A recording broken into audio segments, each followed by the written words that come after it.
in the training. We also encourage you to utilize the emojis. We will be using the Q&A function specifically for your questions. If you drop a question in the chat with close to 400 folks registered for this training, we will miss it. So please be sure to use the Q&A function. And if you have a specific question about a program, please be sure to list the program name in your question so that we know exactly how to respond. And I want to remind everybody, as we're talking about a survivor system, some of the content may feel unsettling and maybe even a little activating. So please feel free to step away from the computer, get some fresh air, stand up, take a break. We will have a break about 40 minutes into the training as well. I will remind you this is recorded, so you can always come back to the material and the resources that we share if you find that you need to step away from the training. And with that, I get to hand this off to Talazine. Thank you so much. Hi, thank you, Jody. Good morning, everyone. My name is Tlalcin Moro. I am the program analyst for the Survivor System. Thank you again so much for choosing to be here with us this morning. Today, we will review VAWA protections for survivors, look into eligibility to participate in Survivor CAS, and we'll explore community resources together. Next slide. I'd like to start off by asking you all a question. Have you ever suspected that someone you know may be experiencing domestic violence, but maybe you weren't sure how to help? And you'll see a poll pop up in your screens. We'll allow a few seconds to get some answers, and we'll review the response.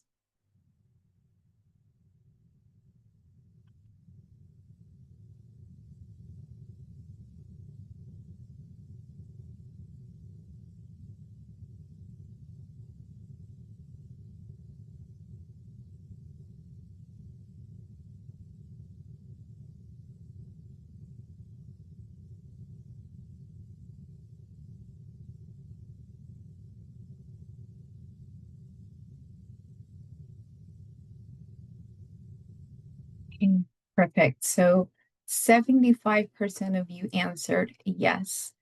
That means 75 of you at least have encountered a situation. Maybe you were unsure on how to proceed, or maybe we're not sure where to locate the resources to make that connection for your client. So let's talk about it. Next slide.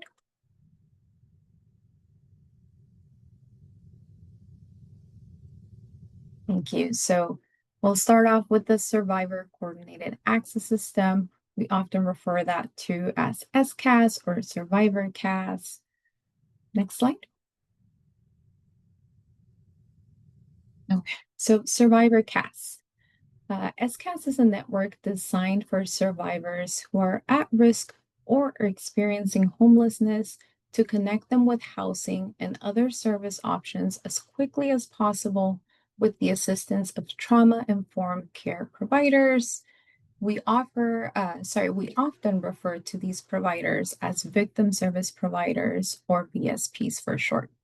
And just really quickly, a victim service provider, they are highly trained and certified trauma-informed to best support a survivor. So a lot of these victim service providers hold advocate certification, and those range anywhere from 40 to 56 hours out in the community. So VSPs are highly trained to provide trauma-informed care and serve survivors.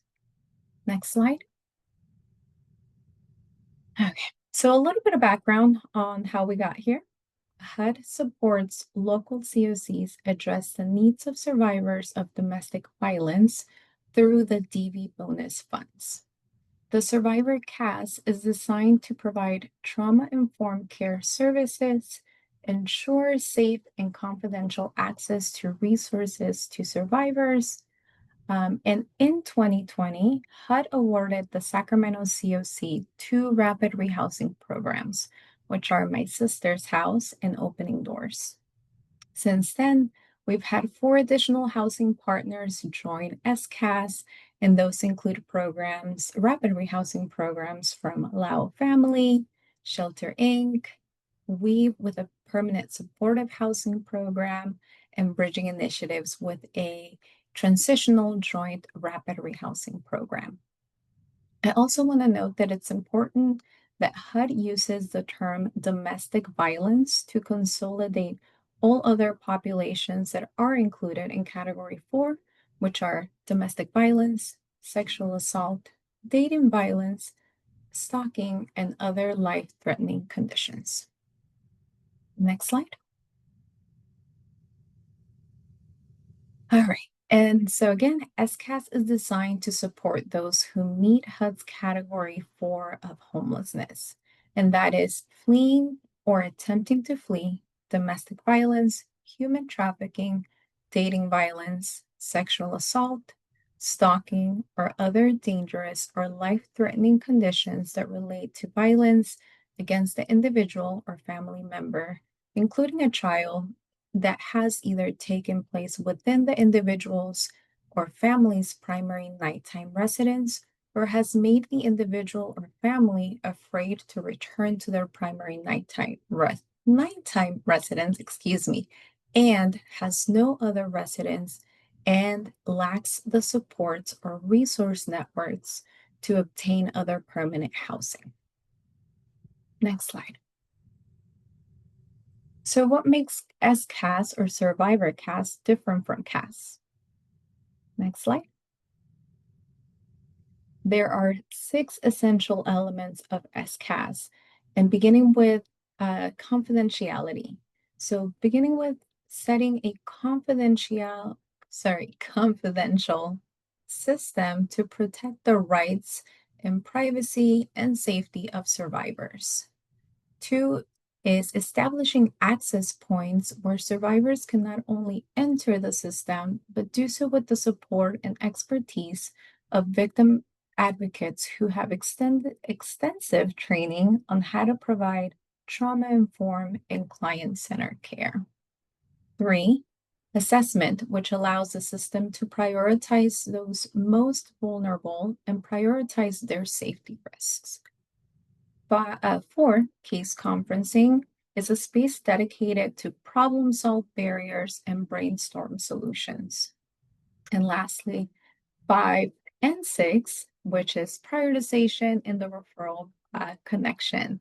I assume a lot of you may be curious about 5 and 6, and we'll have some additional time later to discuss those as well.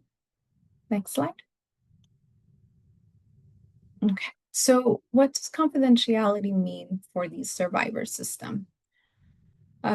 Confidentiality, number 1, protecting the survivor's privacy. So protecting survivors' confidentiality is very essential for SCAS. This ensures that no personal details such as location or their participation in services is disclosed. The goal is to maintain the client safe and empower them to trust and engage in our system. Informed consent is crucial. Survivors must fully understand what will be shared, who has access to their data, and how it will be used. This gives survivors control over their own information and ensures they make an informed decision about their participation in services. Secure data systems.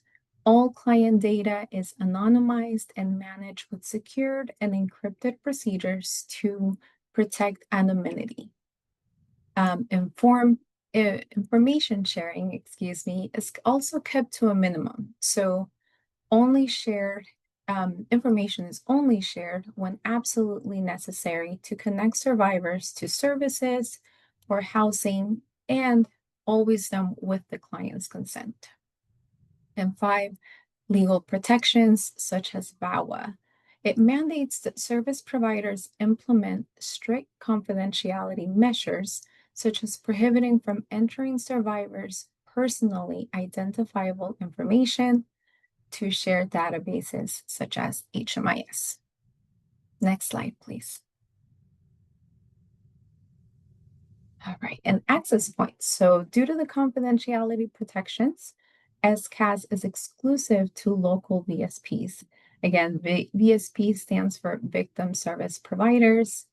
To join SCAS, the VSP must complete an SSF onboarding, which is actually part 2 of our training series continuing next week on July 30th. But this grants the provider access to case conferencing and the ability to add clients to our priority list for housing opportunities. For non-VSPs, we encourage you all to connect your clients to a participating VSP for survivor-specific services and access to SCAS.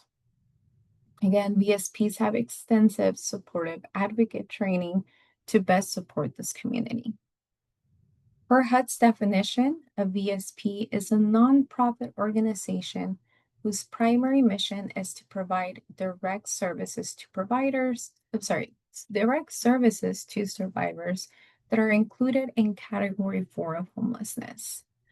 Eligible service for that include shelter and non-residential programs, rapid rehousing, transitional and permanent supportive housing programs, and supportive services such as therapy, case management, and outreach, just to name a few. The QR code that you see on the screen will take you to a list of VSP partners, but don't worry, you'll have access to this QR code in that full list later on. Next slide. And assessment. So SCAS uses a survivor-specific version of the Housing Conversation Tool, the HCT, to assess the risk and vulnerability. And this is how we prioritize connection to resources. For all of you CAS assessors, the image on the screen may seem familiar. This is a snapshot from HMIS where the HCT is located. However, the survivor-specific HCT is only available to active VSPs within our system. And we just talked about confidentiality. VSP assessors take priority in confidentiality measures to ensure survivors can access coordinated entry services in a safe and confidential manner. Next slide. Now, problem solving, our collaborative spaces, having a space in which VSPs can connect with one another for support, talk through barriers, and explore community resources is important, which is why Case Conference is an essential component of Survivor CAS. The Case Conference space is also used to communicate system updates, housing openings, and bring awareness to community resources. Office hours is often used to provide a refresher trainings, offer support on system changes, community presentations. We often like to highlight all of our victim service providers to increase awareness. We also support with housing documentation preparation. And overall, this is just a quick way to access our team. Next slide. Okay. So a few slides ago, we talked about a survivor-specific HCT or housing conversation tool. These factors on the screen contribute to our prioritization schema. Next slide.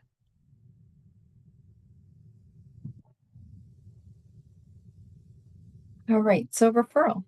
When openings arise, the referral team reviews participants in the SCAS priority list, considering eligibility factors such as housing composition, income limits, document readiness, housing barriers, just to name a few, to ensure survivors are connected with a sustainable housing solution. Next slide. Okay, so something to think about, right? Imagine a client tells you, I have a housing voucher, but I'm scared to return home. Unfortunately, survivors oftentimes vacate their units in search of safety, jeopardizing their ability to maintain stable housing. But did you know that survivors who are already connected to vouchers or subsidies have the right to maintain their rental assistance even if they need to relocate for safety reasons? Well, let's talk about it. VAWA does just that. And if you can move on to the next slide, thank you. VAWA, Violence Against Women's Act, does just that. It supports survivors seek safety without retaliation or loss of housing support. Next slide. Again, so what is VAWA, right? VAWA is a federal law that protects survivors. It was originally passed in 1994, and it has been updated several times, most recently in 2022. It's designed to protect survivors of domestic violence, dating violence, sexual assault, and stalking, especially when it comes to keeping their housing. Under VAWA, survivors cannot be denied housing or be evicted just because they've experienced violence. VAWA gives them the right to request emergency transfers to a safer place and ensures their personal information stays confidential and protects them from retaliation. And even though it's called Violence Against Women Act, these protections apply to everyone, all genders, all identities. Next slide. So, what are these VAWA protections, right? Emergency transfers is one of them. So, survivors who are residing in any HUD funded unit can request an emergency transfer to a safer unit. There's also notice of occupancy rights. This provides or ensures that providers inform residents via VAWA forms.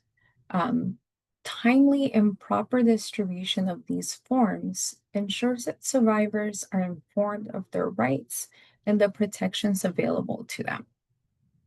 I want to highlight HUD 5380 and HUD 5382. These two must be provided to residents or upcoming residents at the following: admissions, eviction notices, and annual recertifications.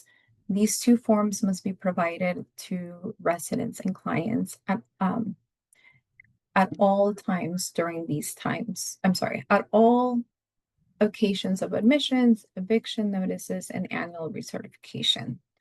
I also want to elevate that a safe unit can only be defined by a survivor. Us providers, housing providers cannot dictate what a safe unit is to the survivor. And again, it's essential to have clear and accessible access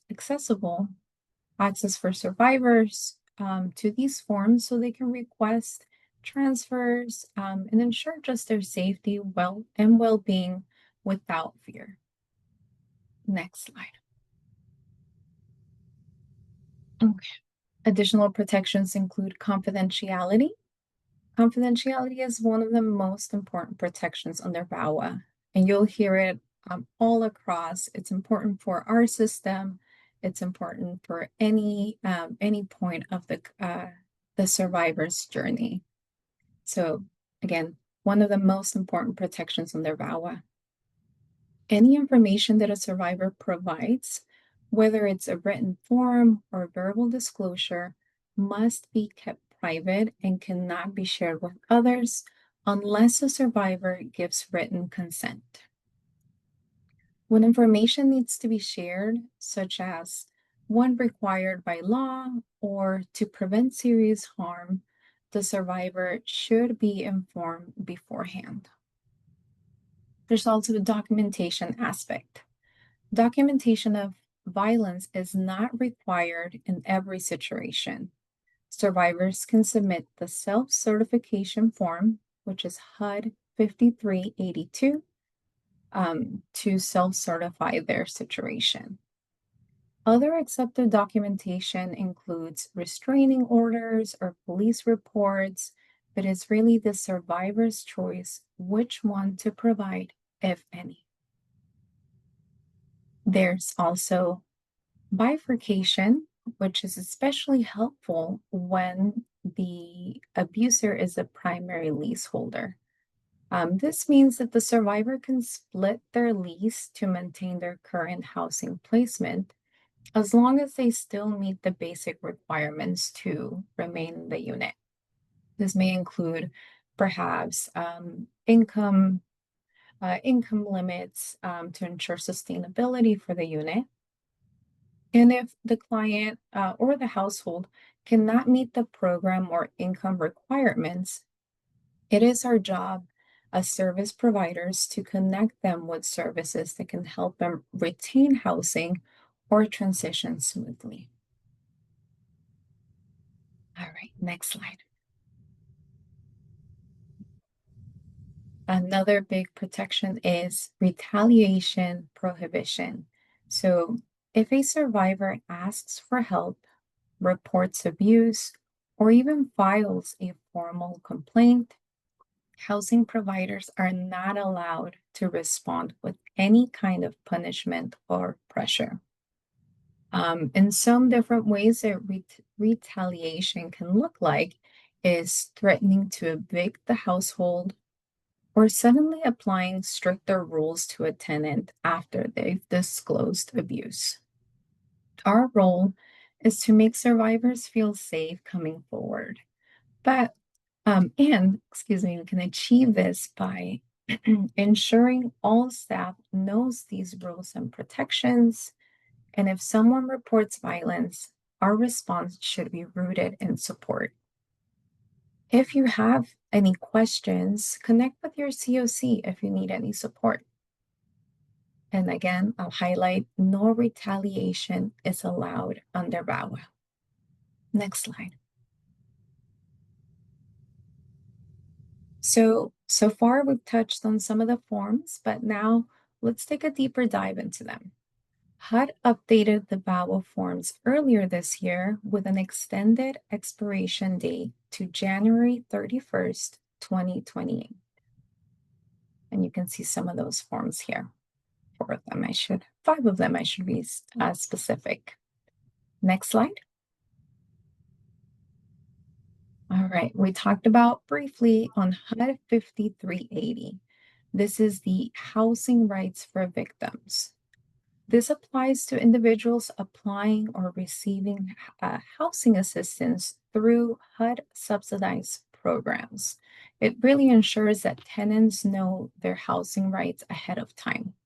And some of the subsidized programs may include continuums of care, so COCs. That includes programs like transitional housing, rapid rehousing, permanent housing, and permanent supportive housing.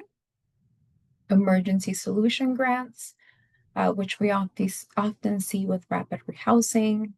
Housing choice vouchers like Section 8, HUD BASH, or FYI, project-based vouchers, and supportive housing for specific populations like the elderly or disabled. And again, HUD 5380 must always be provided at admissions with eviction notices and annual certifications. Again, you'll have access to all of these documents after the presentation, and when you go back and review them, you'll find direct links to all of these forms, which all live in the HUD website. So if you need to reference any of these, you'll have those links directly in the slides. Next slide. Okay. HUD 5381. This is the Model Emergency Transfer Plan. This ensures that survivors have the right to request an emergency transfer.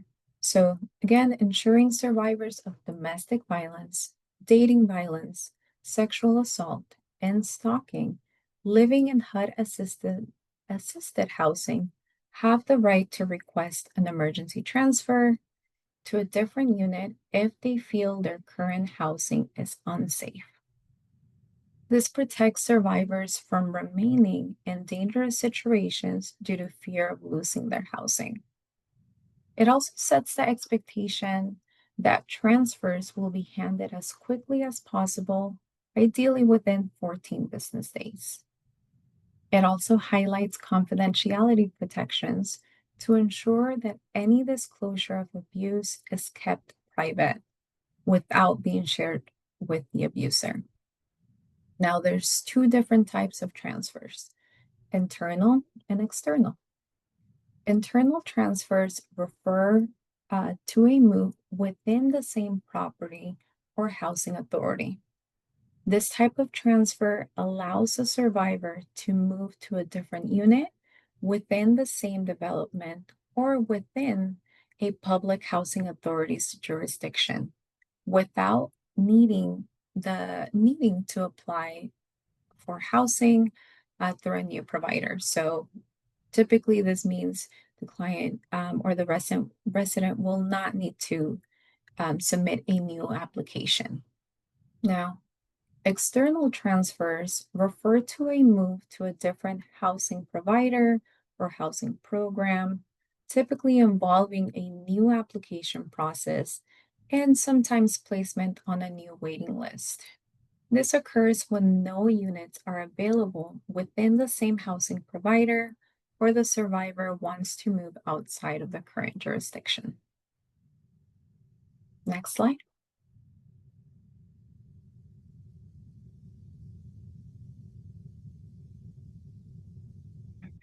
HUD 5382 is the certification of domestic violence.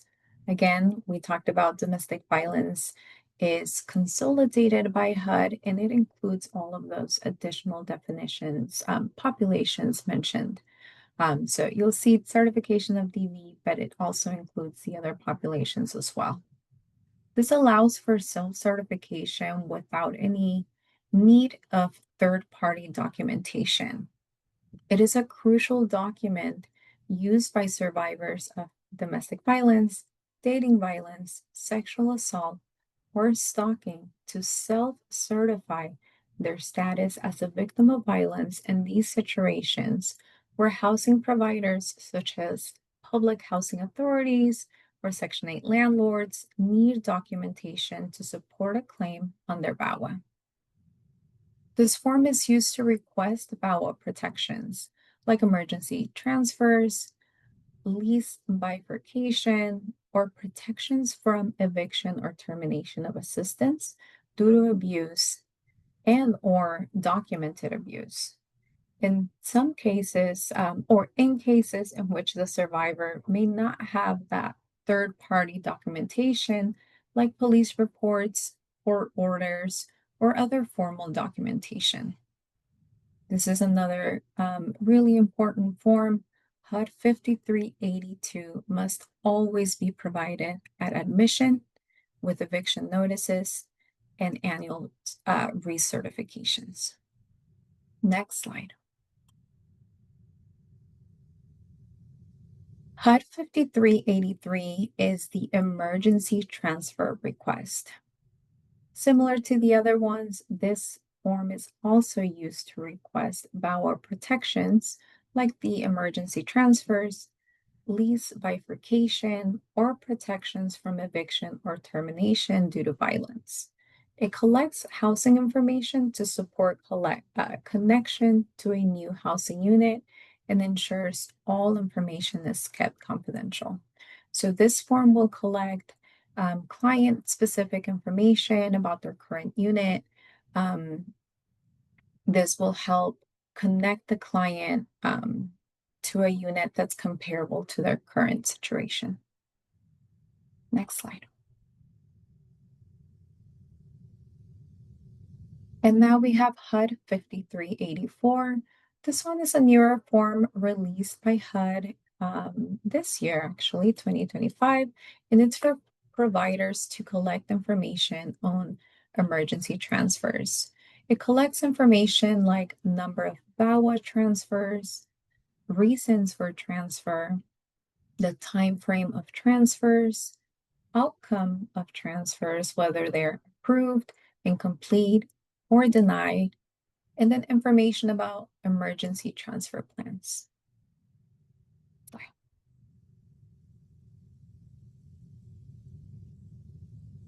So, what do you think is the biggest barrier to someone disclosing domestic violence or any type of abuse? Drop your response in the chat.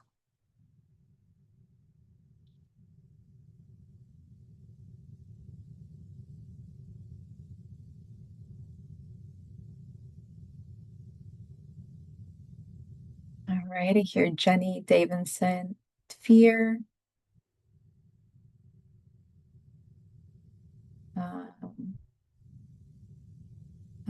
Marjorie Delgado, trust. Jay shares stigma, fear of retaliation, embarrassment, financial barriers. Fatima said fear, safety, and judgment. I see a common trend here, fear.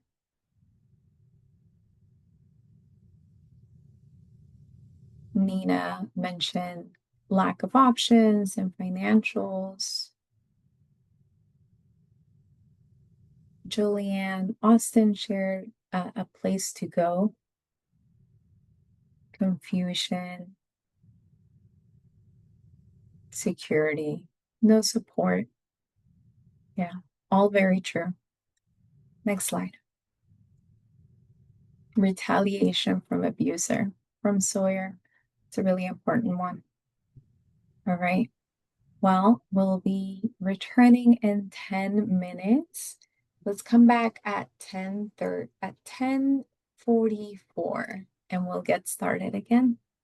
Thank you, everyone. Thank you so much. We will pause the recording and return at 10:44. Thank you.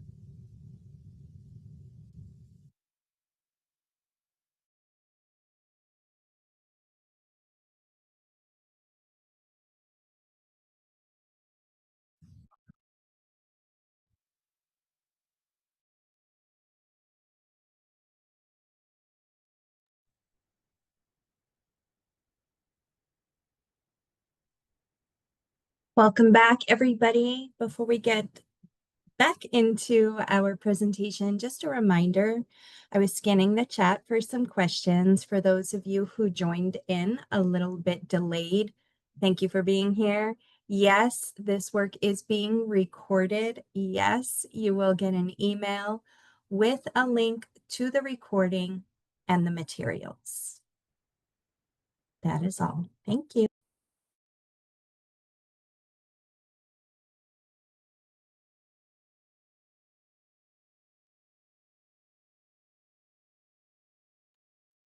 We are ready to resume when you are. Perfect. I'm ready to go. So we'll go ahead and take it from here. I am Giselle Escalante. I am the Domestic Violence Referral Specialist for Sacramento Steps Forward, as well as a person with lived experience. So we're going to start off with recognizing a survivor. Next slide, please.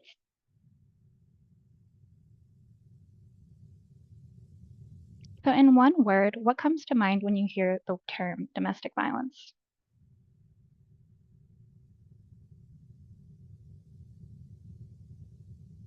We have Todd with abuse, Alexis pain, a lot of abuse, pain. I'm seeing a lot of the same ones repeated here. Control, trauma, fear, isolation. These are all really, really great, apt answers. So next slide, please. So we're going to go over some commonly used terms here. So we're going to go with IPV. IPV is a behavior within an intimate relationship that causes physical, sexual, or psychological harm, including acts of aggression, sexual coercion, psychological abuse, and controlling behaviors. This definition covers violence by both current and former spouses and partners. Human trafficking. The National Human Trafficking Hotline defines human trafficking as the business of stealing freedom for profit. In some cases, traffickers trick, defraud, or physically force victims into providing commercial sex. In others, victims are lied to, assaulted, threatened, or manipulated into working under inhumane, illegal, or otherwise unacceptable conditions. Domestic violence, also referred to as IPV, intimate partner violence, is dating abuse or a relationship abuse that is a pattern of, dating abuse or relationship abuse is a pattern of behavior used by one partner to maintain power and control, as many of you noted, over another partner in an intimate relationship. And then a safety plan. A safety plan is a personalized, practical plan to improve a survivor's safety while experiencing abuse, preparing to leave an abusive situation, or after leaving. This plan includes vital information tailored to their unique situation and will help prepare for and respond to different scenarios, including connecting with friends or support, coping with strong emotions, and various resources suited to the individual's circumstances. Next slide, please. So I just want to take a moment to emphasize the importance of listening to survivors. They may say that they're not being abused. There may be sudden possible signs of sudden homelessness with few belongings, frequent unexplained injuries or trauma, fearful, anxiety, overly secretive behavior. Survivors often struggle with leaving an abuser or may not know what they're going through is abuse. So when a survivor discloses, it's paramount to provide a listening ear and believe them.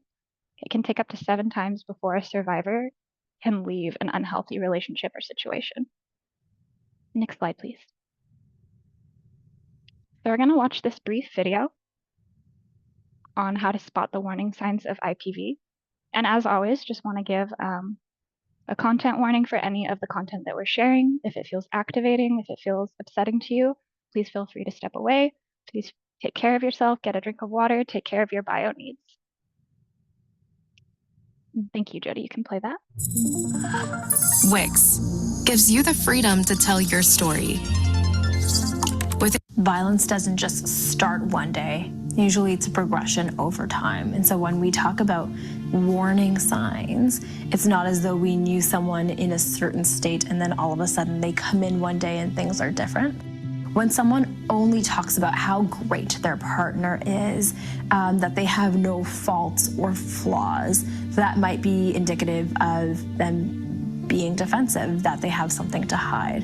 When we hear the term intimate partner violence or IPV, we often just assume that has to be physical abuse, but it goes so much more from physical abuse, as you just alluded to.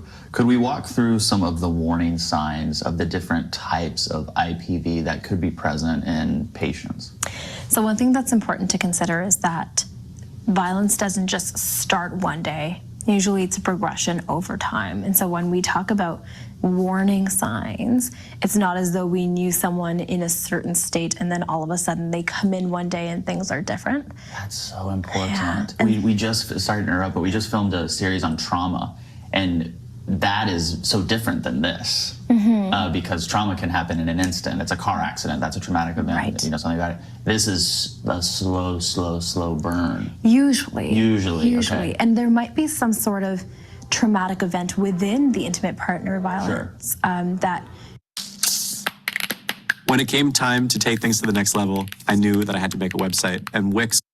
That can cause that kind of trauma, but usually what we see is, you know, that disrespect, the insults starting first, or it could have been that there was physical violence, but it's been normalized. And so when we think about warning signs, it might be someone who isolates a little bit more, is less forthcoming about the quality of their relationship with their partner, or even about how things are going for their children at home, because there are feels about what child protection might do. People who aren't necessarily super forthcoming in how they spend their time, who their social network is. But what we might start to see as well is people coming in more or less frequently than what they used to. And so as violent... You mean coming in to see a therapist? Absolutely, or a family doctor even, right? And so we might be used to seeing someone, you know, weekly or monthly or bi-monthly even, and all of a sudden they start to miss appointments. That might be a warning sign that something is different, that violence has escalated. When their communication pattern is different, when they're starting to talk about their partner in a different way, either better or potentially worse. That might also be indicative that something is different and maybe wrong. If you like psych. So just want to reiterate those points that the doctor went over: seeking services more or less frequently, missing appointments, maybe coming more frequently, like injuries coming more frequently, or talking about their partner in a different way. And this is one of those subtle ones. You might see a partner or somebody speak on their partner in a way that's all good and refusing to acknowledge any bad aspects of their partner, which can be a warning sign that something's wrong in perhaps the way that they are thinking about their partnership or their self-esteem or worth in the relationship. Next slide, please. What are some red flags of abuse? Go ahead and drop in the chat.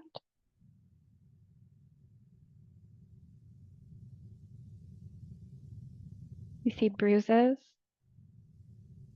black eyes. Those are the very visible signs of ones. Isolation, that's a big one. Changes in behavior, staying away from family, withdrawing from those support systems, that's a really, really big one. Withdrawing from people who might notice that maybe something's going on. Lack of communicating, nervousness, changes in pattern, changes in spending. These are all great examples. There's a lot of times before we start seeing those big physical signs like black eyes and bruises, there'll be small red flags there that you as case managers have the power to kind of notice and be mindful of. Next slide, please. This is going to be another video that I really just want to make sure that you take care of yourself. If you find this information activating or triggering, please take a step away.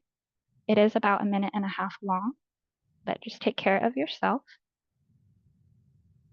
Jody, whenever you're...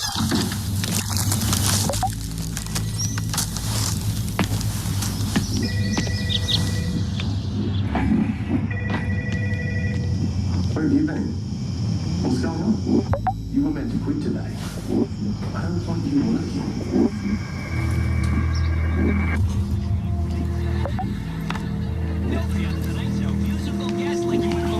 Actually, we had a little problem tonight for the show. We originally had the close in, just lines up, and you just can't go at the neck straight away.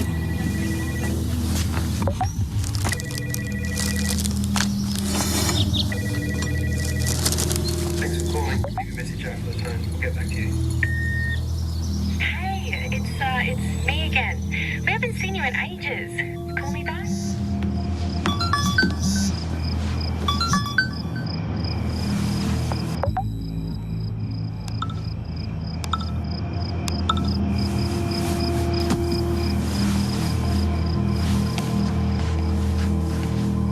I thought I said the green dress.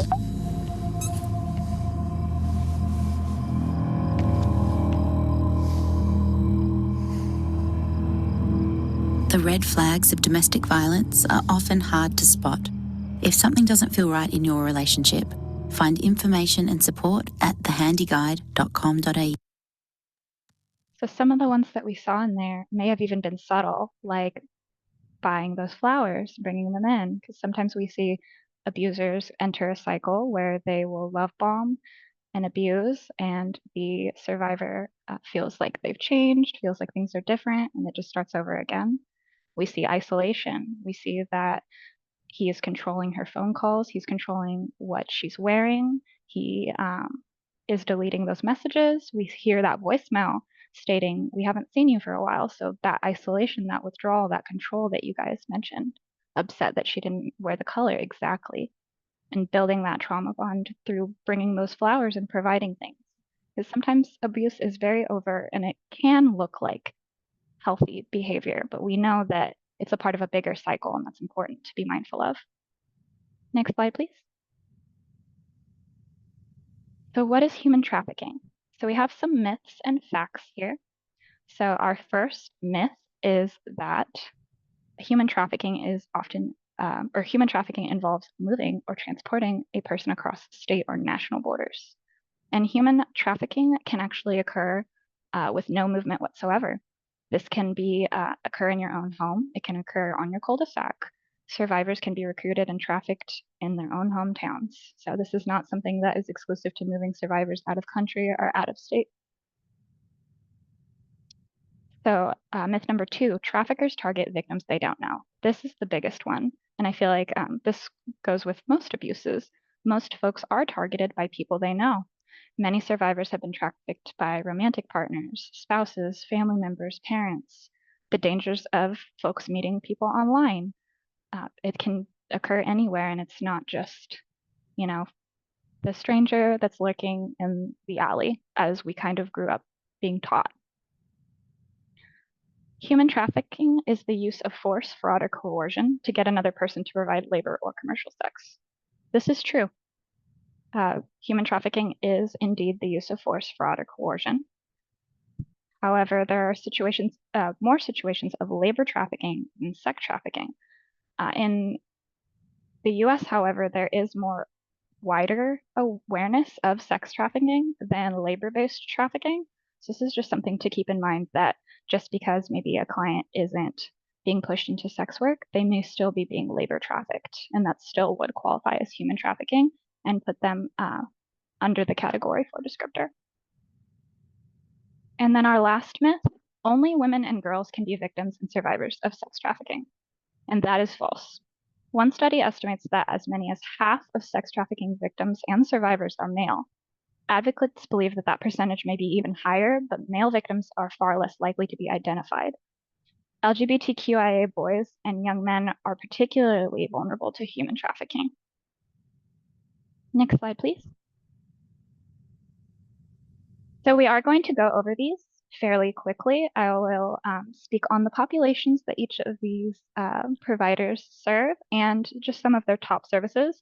Please save any Q&A to the end, and please remember which VSP that you are asking questions on so we can answer those correctly.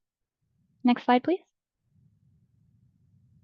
So we have the Family Justice Center, who serve survivors of domestic violence, intimate partner violence, and human trafficking. Some of the top services they offer are referrals for medical attention, emergency safe shelter, and transportation. Family Justice Center also provides some amazing training opportunities. If you have the opportunity, they provide an amazing domestic violence counseling or domestic violence advocacy training. Highly recommend that if you're able to get into it. Lots of educational resources are provided through FJC, so just want to plug that as well for any providers. Next slide, please.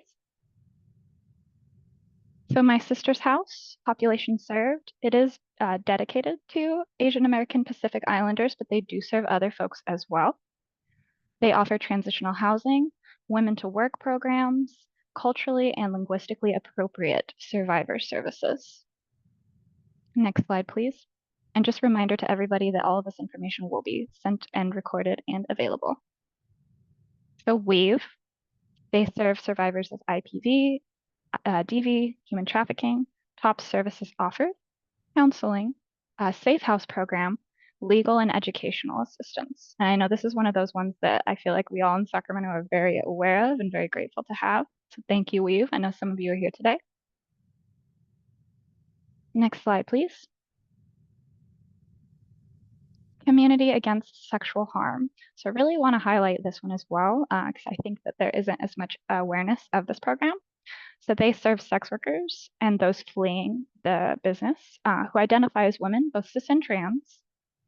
They offer a safe haven drop-in center, emergency housing, case management, and diversion services for those who may have had some prostitution charges or things relating to trafficking or working in the life. But I want to highlight that one for sure. The housing navigator over there is really great, does really great work. Next slide, please. And we have three strands. Three strands supports survivors of human trafficking, DV, and other abuses. Some of their top services are their Employ and Empower program, which is an amazing one that can get survivors of trafficking educational services as well as employment in medical fields. I believe that one of their most recent programs, your survivors can get connected to phlebotomy certification, medical billing and coding certification, and job placement. And they have an amazing, robust media and technology center in their drop-in. Definitely check that out. Next slide. We have Connect to Change, serving women escaping trafficking.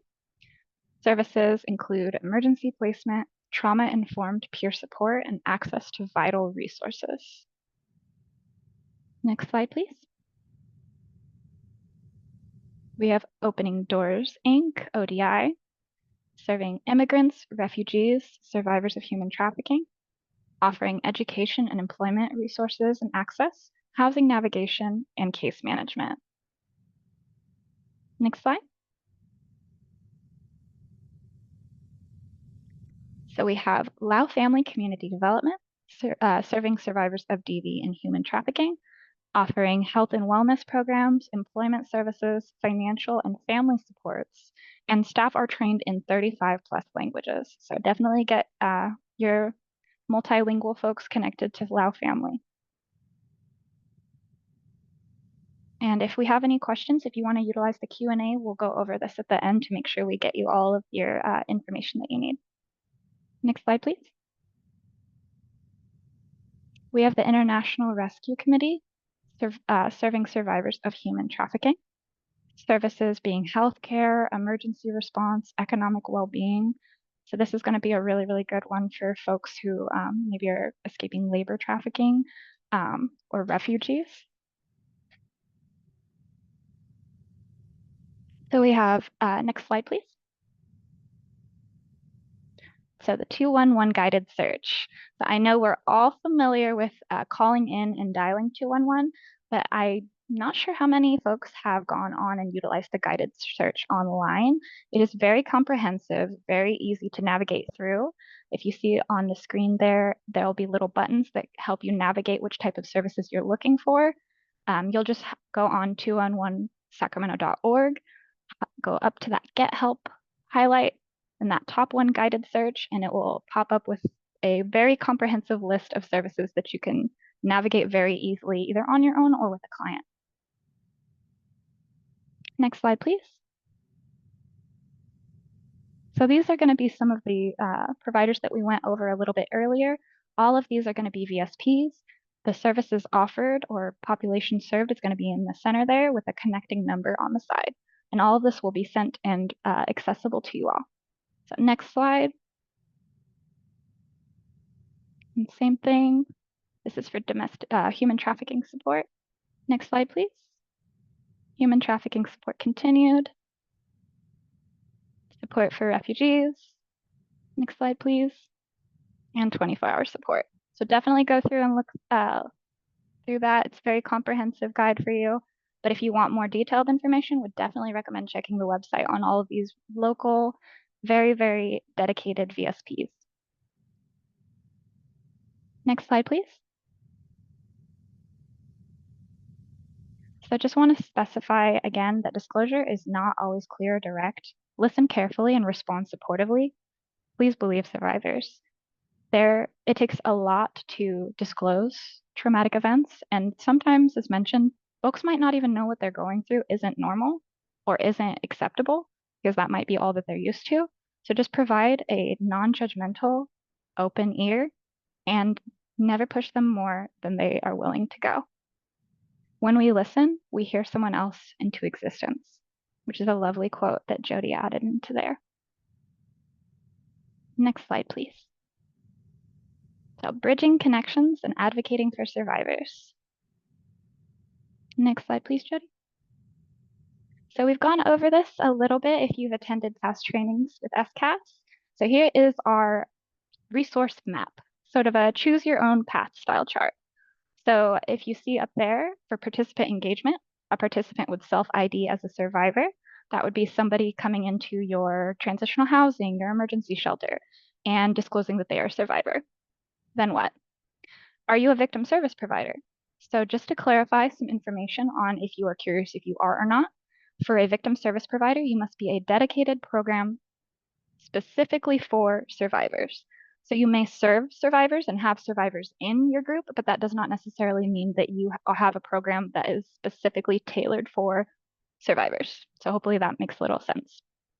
If you are not a VSP, up there in that chart, you would find your local VSP with participating partners below, and we'll go over that again shortly because this is a smaller piece of the one-pager that I would love for you all to have. If you are a victim service provider, are you a SCAS participating agency? Not all VSPs are directly with CAS yet, so that would be something that would be important to know.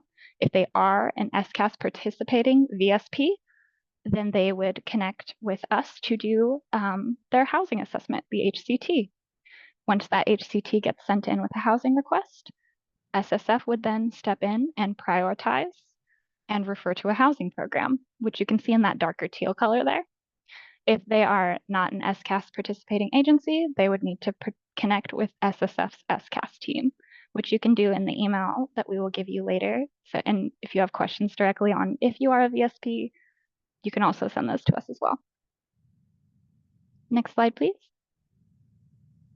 So here is that one pager that I was speaking on, and you can see that resource pathway is part of the middle section. So that's going to give you your choose your own adventure. And that bottom section there where the QR code, that's going to be where the list of participating VSPs are. So you can print this out, you can hang it wherever. It has resources for community members, for VSPs, for non-VSPs. This is sort of just meant as a very digestible and concise way to get this information and how to get connected. And should a client of yours see this and perhaps not feel safe disclosing, they can self-refer by accessing this and seeing the list of participants. And we will be sending you this as well. It's also available on the SSF website. I believe I did put in the Q&A how to access to get to our VSP list, and it would be in that same section there. So just check the Q&A for direct information on how to get to this. Next slide, please. And how to contact us. So we have the SCAS email. It's scas@sacsstepsforward.org. For regular CAS, it's going to be CAS with no S at sacsstepsforward. And for trainings, if you have questions, comments, or just want to say how helpful this was, then please email trainings@sacsstepsforward.org. I'm sure Jody would love to hear what you learned. And I will pass it off to Jody for Q&A. That was amazing. Thank you, Giselle. Appreciate your presentation and all the information. So we are open now for the next 20 minutes or so to, thanks for the emojis, y'all, to kind of take on your questions. I see some hands were raised throughout the presentation. So if you do not have any questions, you are welcome to exit, and we do invite you to please be sure to complete the exit survey to help us improve our training experiences. And the reminder before you go, for the training next week, July 23rd, 10 a.m. You will get that link in your thank you for attending email, and you can also find the registration link on our trainings page under the SCAS training series. I will stop sharing my screen so that we can get into some of your questions. So thank you again. Stick around, and Giselle and Talzine will share their answers.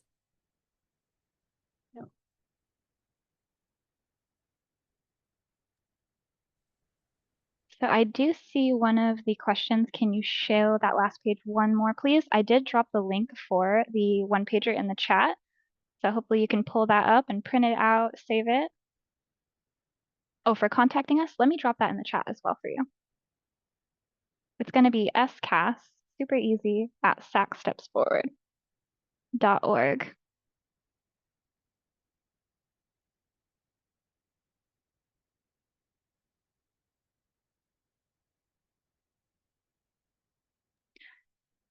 And we do have resources in Sacramento actually for rehabilitation.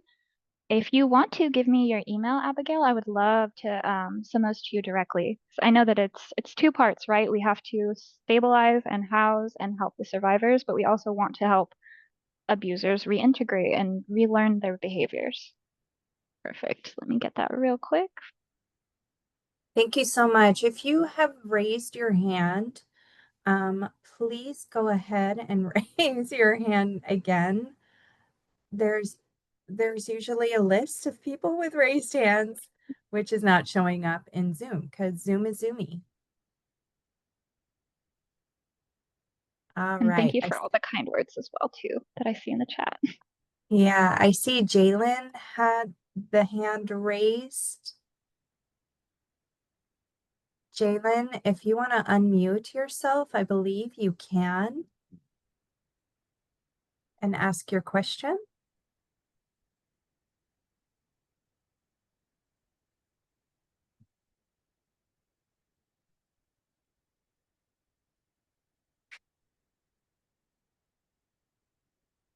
Oh, I'm seeing no way to unmute for MJ. Okay, let's see if I can get techie with everybody. MJ, go for it. Hey, good morning, y'all. It's Marjorie. I was just saying I don't see just for tech support on our end. Participants can't unmute, so I think if people have questions, they might have to do this. So trying to tech support. Thank you. Thanks. Jalen, you have been asked to unmute if you would like to ask your question.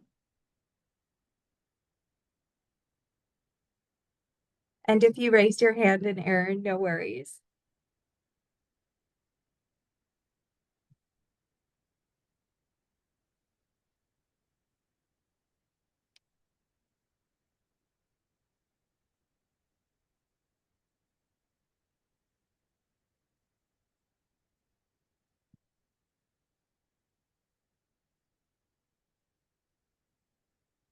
All right, well, perhaps you can drop it in the chat and we can address your question in that way.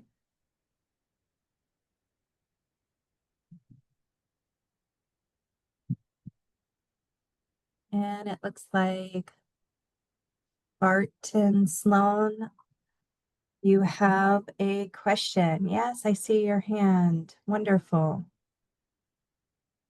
You are welcome to unmute. Hi, can everyone hear me? Yep.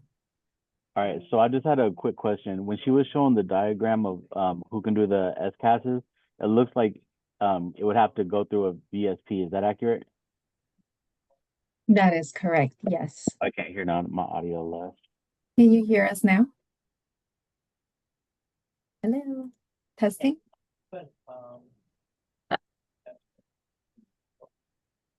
Hopefully you can hear us, but yes, you are correct. In order to connect with our system to participate and contribute to our priority list, participate in our meetings, you do need to be a victim service provider.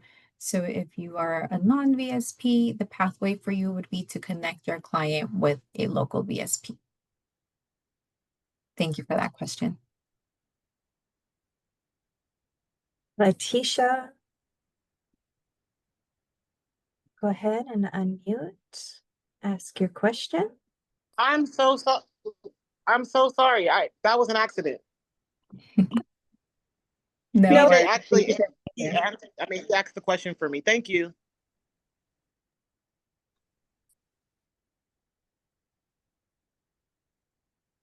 And I have some questions in the chat too. How do we get certified as a VSP? To get certified as a VSP, your program would need to have dedicated funds for survivors of domestic violence, intimate partner violence, or human trafficking. So that would be something that would be an internal, like you'd have to have the grant funds and then build a program that would be dedicated to support. Does that make sense? Okay, perfect. I know sometimes program and system level stuff can be a little funky, so I just want to make sure it's easily understood.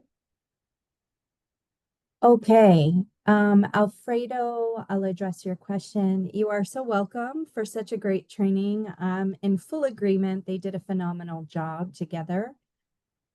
When will the recording be emailed to you? Please give us several days. SSF is in the middle of a web redevelopment program plan. So look for it probably early next week.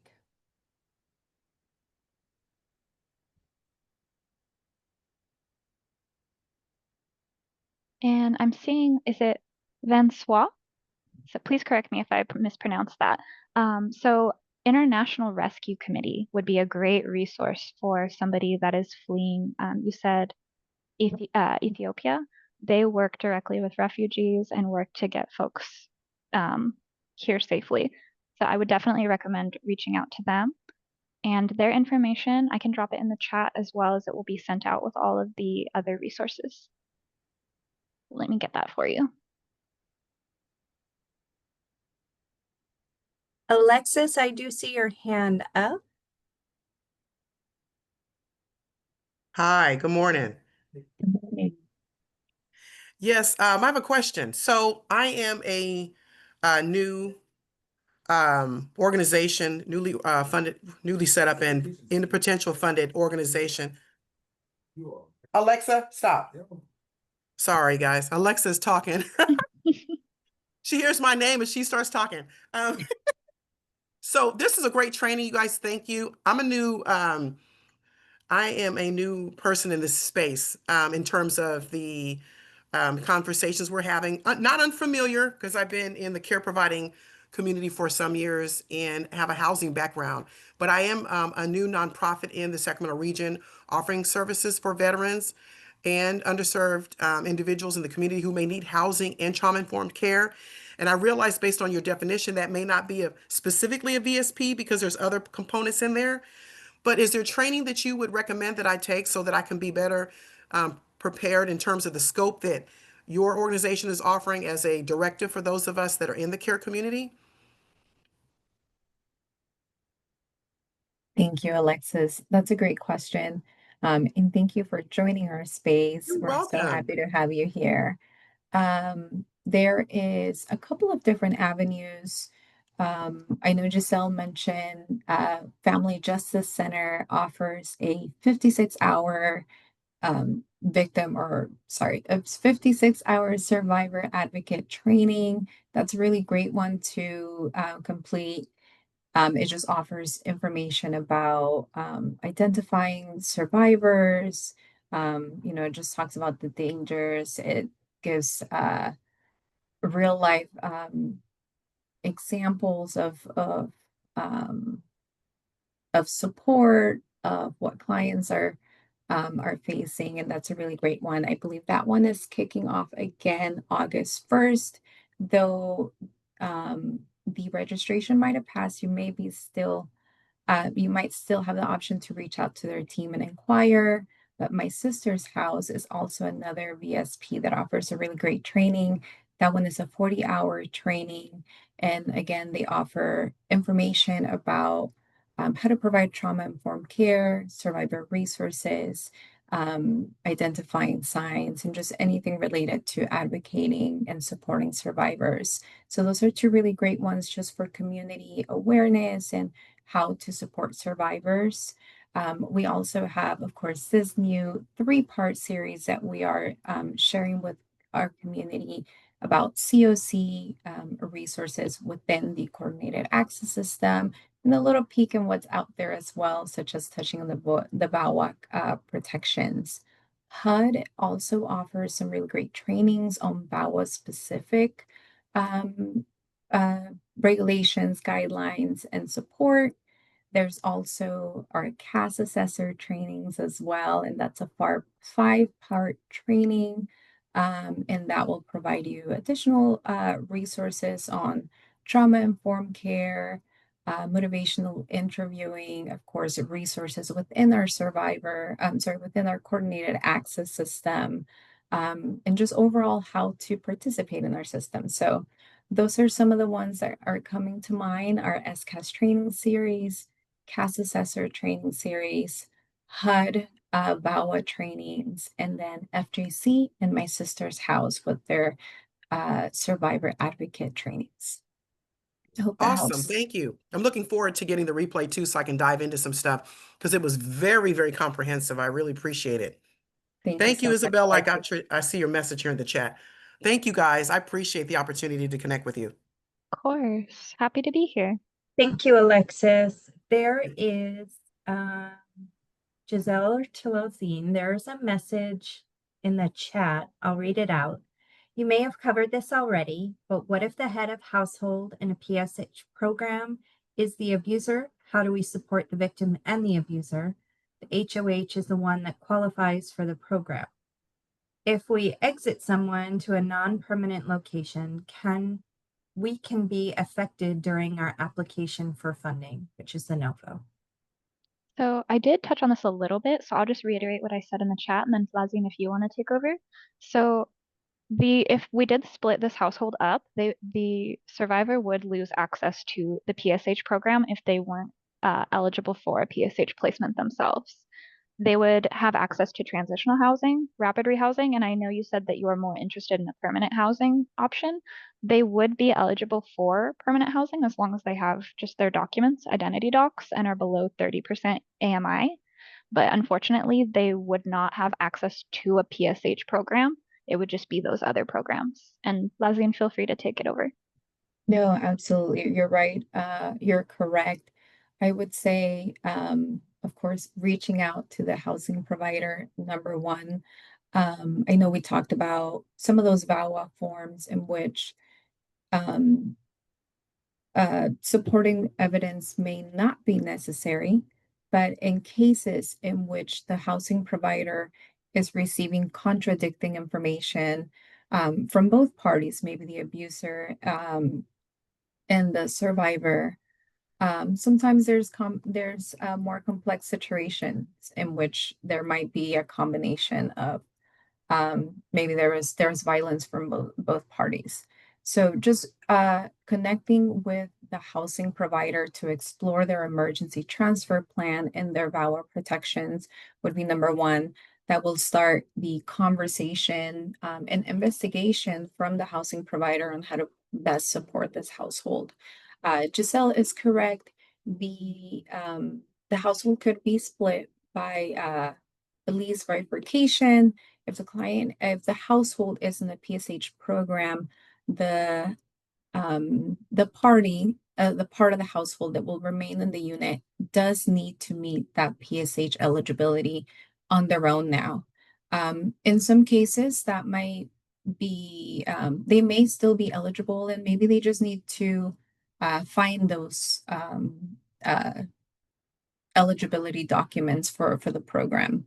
Unfortunately, if they do not meet the PSH eligibility, then we could explore other options like PH or rapid rehousing if that's within our system. But yeah, more or less in a nutshell, I would say if we talked about PSH program primarily, but if it's, for example, a Section 8 voucher, connecting with SHRA to also explore their plan would be really great. And again, at the very least, we can get that conversation started on those protections.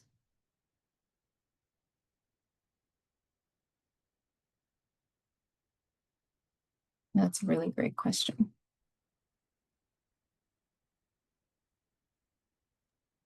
And Jody dropped in the chat to please register for the upcoming training. That's going to be the 202, more in depth. So if you liked this training and want to learn more about how to support survivors and more about the SCAS system, please click that link. We'll be happy to have you. Allie, I see your hand up. You are okay.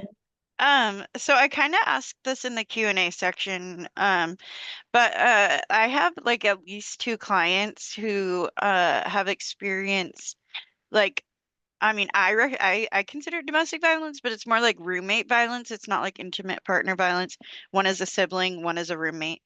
And like I guess like there's just always when we're doing the housing conversation tool, there's always the question of like, is that domestic violence? Is it not? Um, Sometimes the answer is yes, they are actively fleeing. So I just was curious to get your guys's take on that, considering you guys are Sacramento Steps Forward. So, you. I feel as though if a survivor is deeming their primary home to be unsafe due to violence within it, that would qualify them for Category 4. But that is my understanding. Leslie, feel free to input as well. Yeah, you're correct. If it's happening, if the violence is happening within their nighttime residence, or it's making them afraid to return home, that would qualify them. I do want to also elevate the other two pieces of Category 4, which are in addition to fleeing and attempting to flee. So again, just to review is any life-threatening conditions that relate to violence against the individual. But they also need to lack other residents, any other permanent housing opportunities, and also lack the resources or support to obtain supportive housing or permanent housing. So like Giselle mentioned, this sounds like a situation in which Category 4, or they may meet Category 4, and you are correct. In the HCT, there is a specific question that asks about their survivor experience within the last 3 months. If that is the case, again, we strongly encourage you to connect with a VSP for additional assessment.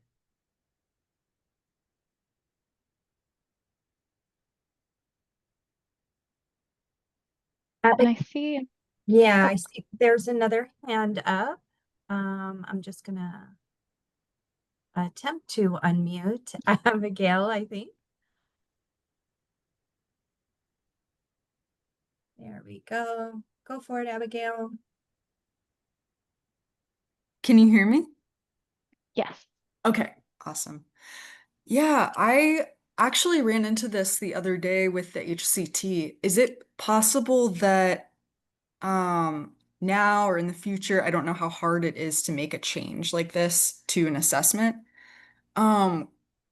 Could we include the Category 4 definition? Because I have mostly been asking my clients that question within the context of intimate partner violence. And when I've asked around, there was some confusion about like I have a client specifically who is experiencing violence and abuse from a parent.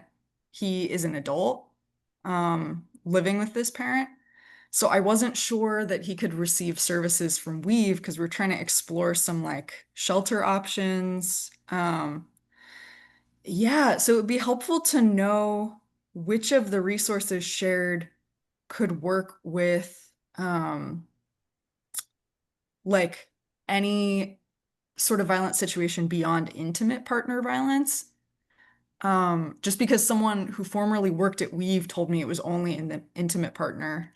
Um, yeah, so knowing which resources address which would be really helpful, and having that definition on that specific question in the HCT so people know that the violence from anyone, like a family member as well, roommate, counts. Yeah, thank you for bringing that up, Abigail. Um, our victim or our VSP partner contact list does briefly touch on the populations served. I believe there's a distinction for a couple that only serve women, but you are correct.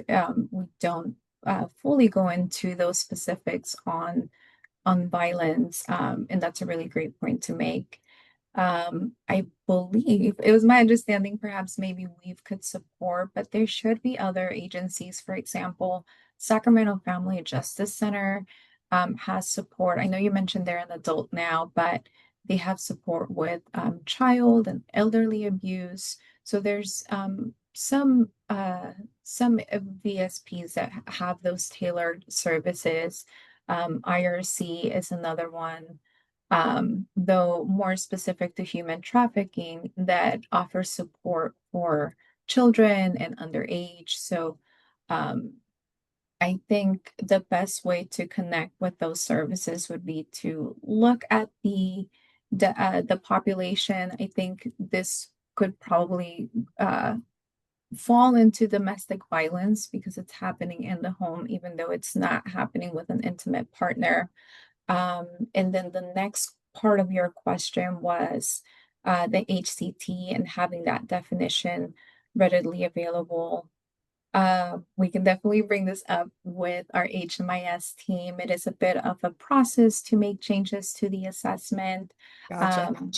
I will say though, the HCT is designed intentionally to more or less leave some of those questions open-ended to give participants the ability to self-identify those situations. And so I know when some of those questions are being created, the intent was to leave it a little bit more open-ended to reach and validate everyone's experience.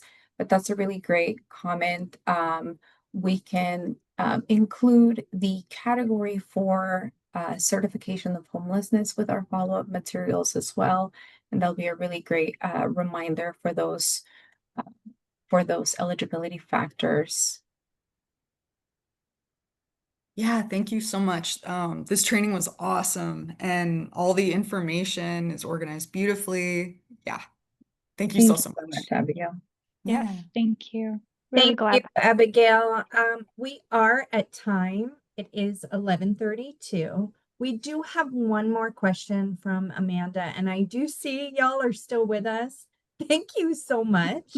There's still like 125 folks with us. Thanks for hanging around. So Amanda had a question.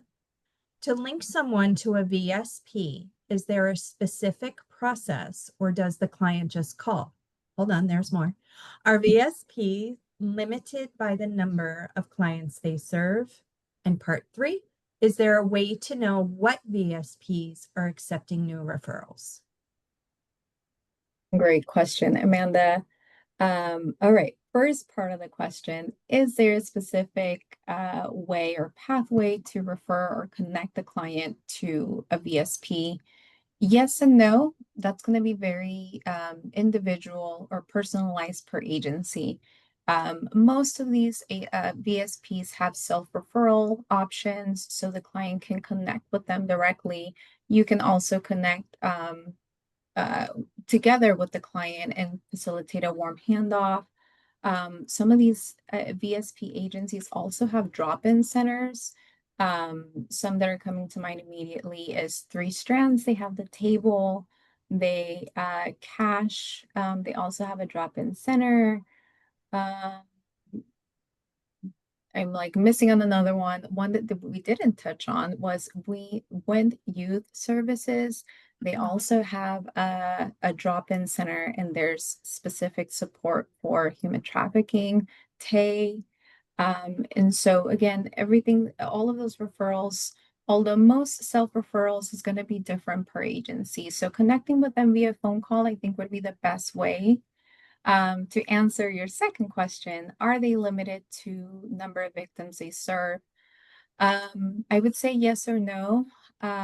Just full transparency, VSPs are highly impacted in our community. So it could be that at some times they may not have capacity to maybe accept a new client to be able to full service support. But there are multiple services offered per agency. So if maybe case management capacity is not available, maybe other resources like accessing basic needs at a drop-in center could be an option in the meantime. So again, that's going to depend per agency and their capacity for case management. And is there a way to know which VSPs are accepting new referrals? Not to my knowledge. I think the best way to find out is just a phone call and connecting with their staff about asking for new availability. That's a great question. Yeah, that was a good question. Thank you again. Taldine, will you go into a little more of the process next week with the training? Like, there were some really great questions, and I'm wondering if some of those you will go a little bit deeper next week as well. Yeah, we can definitely dedicate some time to any additional questions that might come up. Next week's training, I will say, is primarily focused for victim service providers. So if you are a victim service provider in the community who would like to join SCAS, this is going to be a great training to provide you a deeper overview of our services and our process in more detail. I think it's there will be room and opportunity to answer additional questions about connecting with VSPs if you are a non-victim service provider. But this upcoming training part 2 will be most beneficial for victim service providers who are interested in onboarding and becoming a partner with Survivor CAS. Wonderful. Thank you again, everybody, for being here. Thanks for hanging in to the very end. We appreciate you. And again, if you kind of joined us late, the reminders that you will get a link with a thank you to the recorded material as well as the presentation material. I did hear potentially sending out the homelessness certification document, a form or a link to the form as well in that thank you. And please register for next week. And if you are a new CAS assessor, we kick off our Q3, our 3rd round for the year later next month. August 5th is our first one. Thank you again, everybody, and we'll see you next week. Thank you, all. everyone. Have a Bye, great take day. care.